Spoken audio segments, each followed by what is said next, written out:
Pemirsa media sosial utawi medsos nenten wantah keanggen untuk metemu sarang sawitra anyar wiadin keluarga pesemetonan kantos selebritas. Medsos taler sida keanggen untuk ngelestarian bahasa Bali utamanya ne majeng para yuwana ne.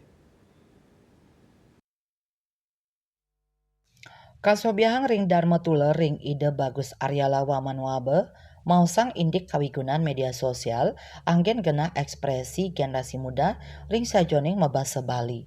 Media sosial membuat pisan antuk nyobiahang tur mertenin bahasa daerah ring tengahing alikan zaman sekali mangkin. Lianan punika Ayu Chandra Dewi, pendiri lan melajah taler ngewadarang ngenenin indik strategi ngarianin konten mabasa Bali sani menarik tur maning edukatif. Dan yang wadarang makudang-kudang pahan, sani kabuatang antuk ngarianin konten sekadi aspek pemilihan audiensi, sekadi aspek pemilihan audiens, personal branding, tur ngawikunayang media sosial, sekadi Instagram, TikTok, miwah YouTube.